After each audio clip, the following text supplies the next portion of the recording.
Welcome to Wisconsin Climbers. I'm your host, Ellen Barrett. And I'm Dr. Patrick Anderson. And today we are at Summit Strength and Fitness. This is such a cool place. I've never been here before. Looks like a lot of challenges on those walls. Oh my gosh. And I think we're going to learn a little bit more about those challenges. My question is there anybody here that can do all of these? You know, perhaps not, but it's always good to have that challenge ahead of you, as Coach Scooby will talk about in a little bit. Absolutely. Have you climbed before, Dr. Pat? No, I haven't. So. You haven't? But it's good to do things you're not used to doing, so I'd highly recommend coming out and giving it a shot. It's been a while for me, and I think they're going to try to put me up on the climbing wall. We're going to see if I'll let them. I don't know. I'm feeling a little nervous. You'll have to stay tuned for that. We'll be back with more Wisconsin Climbers right after this. Welcome back. We're here at Summit Strength and Fitness, and with us now is Aaron Ray, and you're a climber here. Thanks so much for being with us. No problem. Great to have you here. Let's start off a little bit with your background. Have you been climbing here at Summit for some time now, or been climbing? Yeah, so I've been climbing for a couple years. I initially had an injury. I tore my MCL, my hamstring, a couple years ago, and somebody told me about Keith, who runs the gym here. And I wasn't really happy with how my rehab was coming in. I started working out with him, and I think I bounced back a lot faster, and then actually was climbing better just from working out with him. Were you a climber before you had the injury? Yeah. How long have you been climbing? 3-4 years now, I guess. Oh, cool. Yeah. And how did you get into it? So I wasn't a climber before I moved to Madison, and then when I moved here, a lot of people that I work with were climbers, and they took me to Devil's Lake, and I fell in love the second I was up there. The first time I got to climb there, and then it was like, this is what I want to do. Absolutely. I've been hiking there once, and obviously you've been there a couple times. Have you been there, Oh, yeah, Dr. it's Pat? beautiful place. People are always scaling up that one rock. What's that one called? Balancing? I mean, there's Balance Rock, but there's probably, I think, 1,200 probably climbs at Devil's Lake. 1,200 different climbs? Yeah, like somewhere around there. So I'm probably up there every other week at least, climbing. That's so awesome. Are there any other areas that are good for climbing in the Yeah, there's some sandstone areas called Necedah, and there's one called Hillbilly Hollow. I forget the town that it's near, but it's got a lot of nice sandstone climbs, kind of out of the way little area. Awesome. And it sounds like, though, this is a really good place for people to start, maybe especially if you're not experienced. Right. I think this is a good place to kind of build a skill set and some strength. And I think even if you're an established climber or you just want to kind of get some physical ability and just kind of change your overall health status, I think this is a great place because climbing is just a great full body workout. And it's kind of fun, and it doesn't have that monotony of some of the other workouts. So when I found it, it was one of those things that was really nice to have something that was unique and different, and it changed every time. Exactly. What do you think where exercises the most? I mean, when you're talking about the most physical endurance is going to be obviously in your arms, your back, because you're using that a lot. But when you really get into it, it becomes a full embodied endurance workout, especially when you start climbing outside, or even here when we do a lot of circuits and things like that. So I mean, you get when I'm away from it for a while, then you come back and you had that first workout, everything's sore. So you're getting a full body workout when you do it. Yeah. And we have to add too, you're actually a medical doctor. Yep, I'm an emergency department physician at St. Mary's. So do you think, not only is it a fun way to work out, and I think any way that you can enjoy working out, it's much easier to stick to a routine, when you're enjoying it. But I guess really the physical health benefits, kind of with that side of your life, do you see a lot of the benefits there? Definitely. I feel like, if I can get out climbing, if I can get here into the gym with Keith, I feel like overall, I feel better, I sleep better, I eat healthier, it just overall just changes kind of my outlook. Yeah, there's something about working out makes you want to eat better right along And then with when it's not a workout that you have to do, when it's a workout that you look forward to do, I want to come here, I'm excited that I had some time today to get away to work out, then that's all the better. Can you do all of the movements on the... No. So there are challenges yet ahead for you. Oh yeah, this is, it's a lifetime kind of thing. I think with climbing, when I climb, I've climbed kind of all over the world, and I meet people in their 70s, 80s who are still climbing. So that's, to me, that's my goal. It's just to kind of keep doing it. So it really is sustainable, which is interesting because I think a lot of people associate climbing with you have to be this crazy athlete, and I think of somebody in their prime 20s, 30s. Yeah, I mean, you definitely to be the best, the people that are up to that level, certainly, but I take, I have a 3-year-old, I have a 5-year-old, and I take them with me, and there's easy climbs out at Devil's Lake that they can do. There's easy climbs here that we can do that they love kind of playing on the walls and running around. And that's so important that you can incorporate your family into that. What a great way to teach your kids physical fitness and Great way to hooking them spend on time something. together. Right. Exactly. Aaron, thanks so much for being with No us. problem. We appreciate it. And we'll be back with more here at Summit Strength and Fitness right after this.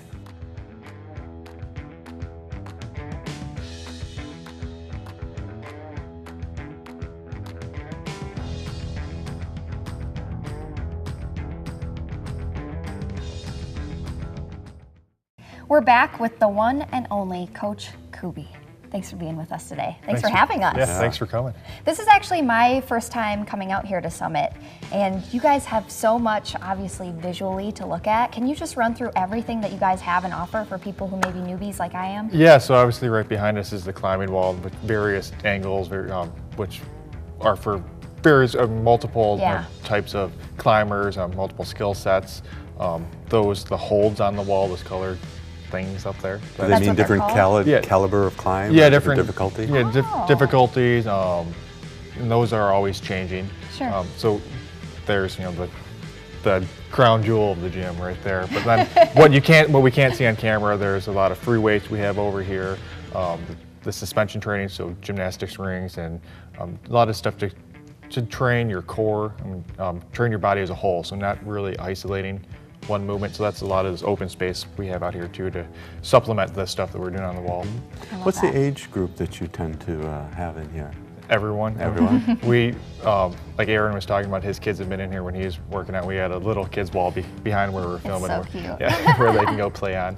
But mostly I enjoy training, working with teenagers who are kind of right in their prime. But then most of my clientele is mid-age, 20s to 50s. I do have a group of some gentlemen are in their 60s, so all across the whole board. Cool.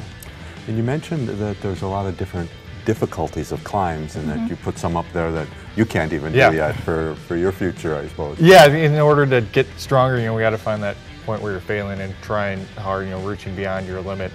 So I put a lot of stuff up there that is going to challenge myself, is going to challenge the best climbers around. So, but do it in a way that's not going to be discouraging. So not everything up there is going to make me fall off the wall. I found it fascinating too that you actually can mimic climbs that you want to do, certain holds, certain grips, certain distances that you would set up a wall similar to something you want to accomplish out on on the field. Yeah, exactly. Someone like myself that I identify as a climber, or a lot of my clients that are climbers, we like to get outside. We use the gym as a tool to get outside, and there's certain climbs we want to do out there, and it's hard to get out at those climbs every day to practice on those. So we try to mimic it best we can here on the wall, especially if it's somewhere out of the state like Colorado, where we were just discussing.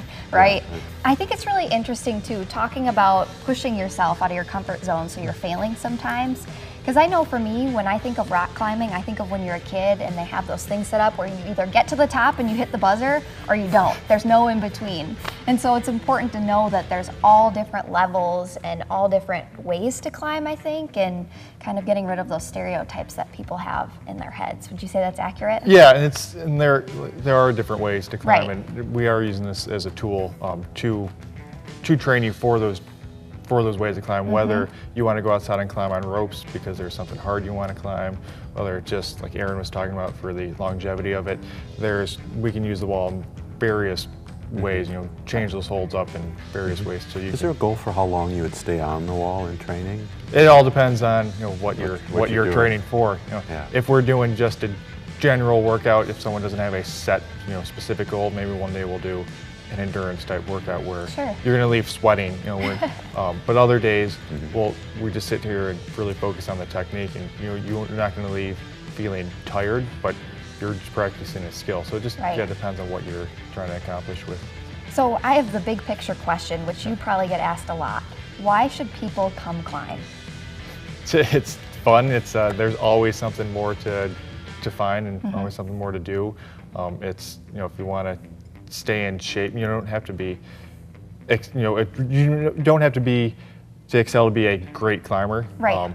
It can be, as Aaron was talking about, just a way to stay in shape and stay healthy while moving and getting outside and seeing various way to challenge yourself. Yeah, way to challenge yourself. Exactly. Sounds like it's a great supplement too to other things you might be doing. Everybody can benefit. Yeah, I have work with a couple kids that play other sports, and they just use climbing as a cross training to keep their whole body strong, keep your core strong, to will translate to getting to improving in those other sports. Absolutely. Awesome. Coach Scooby, thank you so much. We'll be back with more here at Summit Strength and Fitness right after this.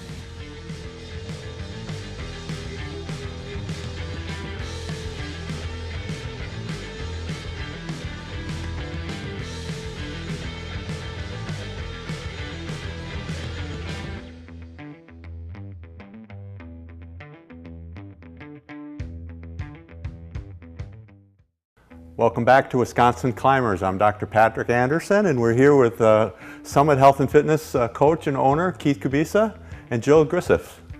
So we're going to go through some practical climbs here. I think you're going to be fascinated with just how challenging some of these movements are and exciting. Sweet. Thanks, Dr. Pat. So when we're on the climbing wall, everyone tends to think you're using just our upper body and pulling ourselves up the wall. So it's not necessarily a pull-up. To train for climbing, we actually don't do a whole lot of pull-ups in here. We focus on using our core and pulling ourselves into the wall. So once Jill's going to get onto the wall here, and especially when we're on something really steep, so this angle here, we'll refer to as a steep wall, something overhung, you really have to focus on using your core tension, keep your body tight and tense to keep your feet on, because if your feet come off... In climbing, how often would you be on a wall that's like this? It depends where you're at. So, but as far from a training standpoint, we like to use a steep wall to really. You want to be ready for it. Yeah, to be ready for it, really target what we're doing with our core. So Jill's going to hop on here, and she's going to. It's called the move that she's going to do here. It's called stepping through and flagging. So we'll notice her feet and what her feet and hips are doing. So she's going to grab these big holes that we can wrap our hands around are called jugs, which.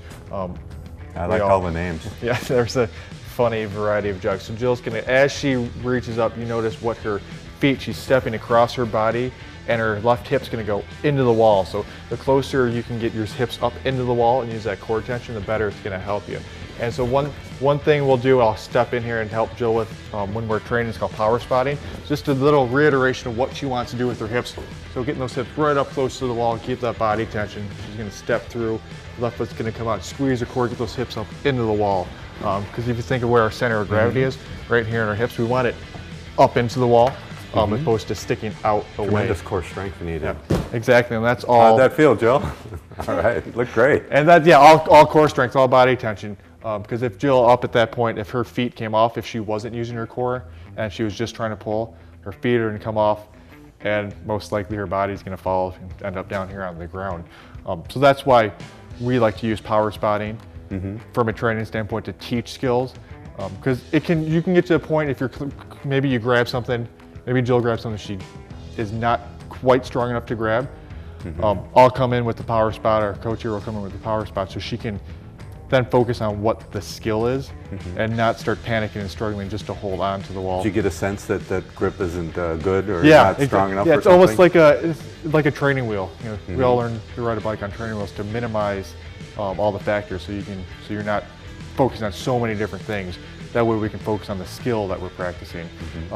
So now when Jill's going to hop back on the wall, and before she makes each move, just to kind of reiterate that movement that we're doing, she's going to try to push her hip, drive her hip up into the wall, and pull herself into the wall. So like I mentioned before, we're not doing pull-ups. It's more so this motion, keeping our core tight, pulling ourselves into the wall, so we can get our hips close and get a further reach. So and that rowing strength. Yeah, because I see the rowing machines. Exactly, so that pulling in, that rowing strength instead of pulling down. So if you watch her left hip, it's right up close into the wall, using that core tension to pull herself in. So each time she's putting her hip close. Yep, so whichever, and then if you'll notice whichever hand she's reaching up with, that correlating hip. That is inevitable, isn't it? And that's why we have this big, nice, soft ground. Like we were talking about earlier, sometimes it takes failing to get stronger. But when Jill was moving, whichever hand was going up the wall, that hip is matching. Goes close. That's kind of a fundamental movement in climbing. So you're really using every muscle in the body. Her left hand's going up, her left hip's into the wall. Now she's going to step across, her right hip's going in, right hand's going up. Yeah, exactly. Every single muscle in your body. Flexibility. From your toes down to your hands. And that's why we have these funny little climbing shoes that are nice and snug, so we can fully use every part of our body, to get a nice condensed point down there on our feet to step in. And we'll be back with more on Wisconsin's Climbers on Wisconsin 57.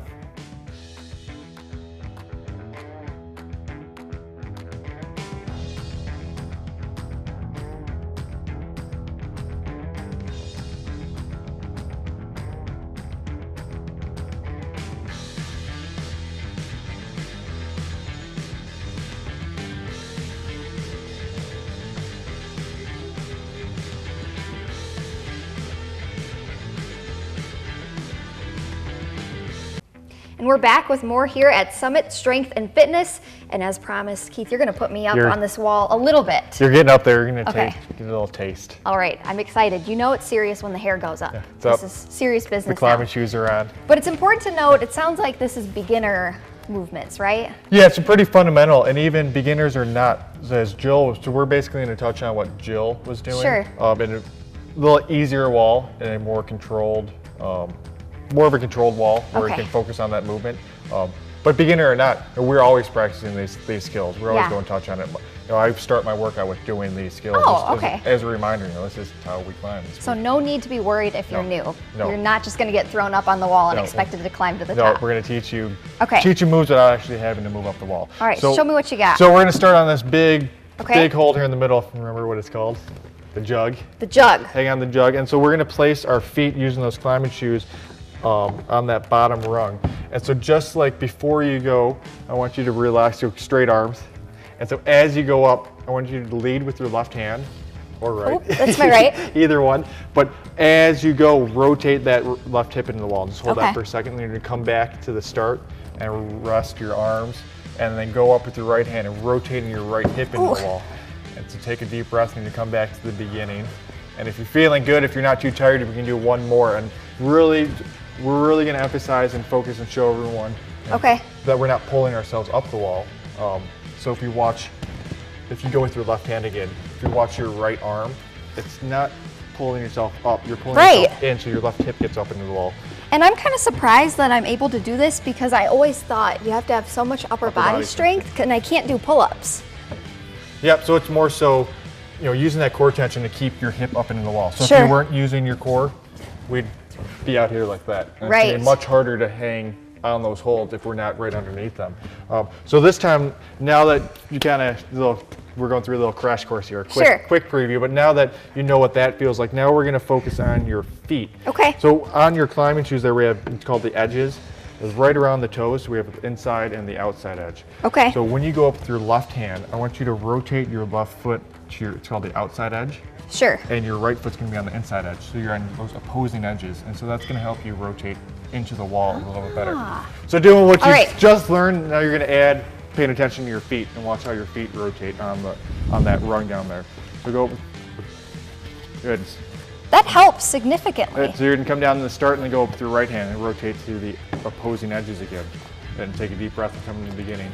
And then at any time, if you want to go do one more, you're welcome to do one more. But at any time that we're working on these skills, these fundamental skills, I'll tell clients, new people, don't struggle. If you feel like you're struggling, if you're tired up there, just come off the wall, reset. You don't start again. Start again, because once you start to struggle, once you start to get tired, you're going to forget how you're moving, and that's not the point of what we're doing as a beginner climber. We're working on skills and not just staying on the wall.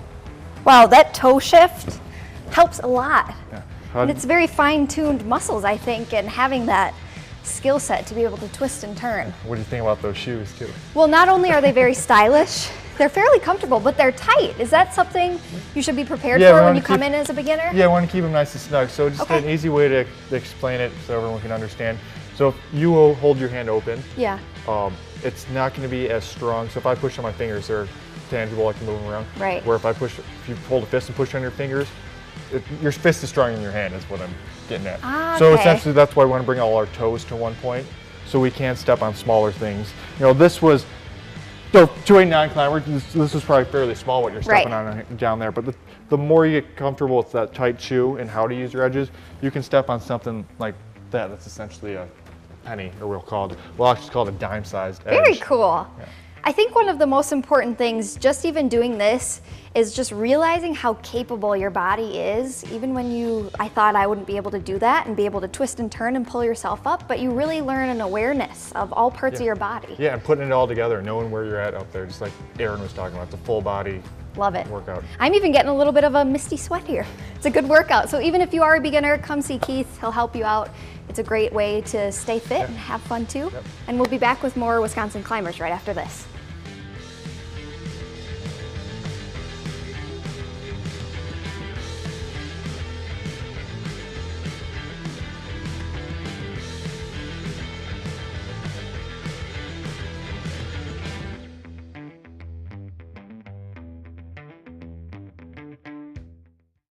Thanks so much for joining us today for Wisconsin Climbers. We had so much fun here at Summit Strength and Fitness. What was your favorite part, Dr. Pat? Well, you know, it was just cool meeting Dr. Aaron Ray, who's an emergency room physician, and we're talking about health and fitness and the value of climbing as a family. Exactly, and I think it's so cool that it's a sustainable way to, you know, have physical fitness and also have a lot of fun, which a lot of people forget about. And continually challenged. Thank you for watching Wisconsin Climbers, and thank you to Summit Strength and Fitness for having us today. Stay tuned for more Wisconsin's 57 television.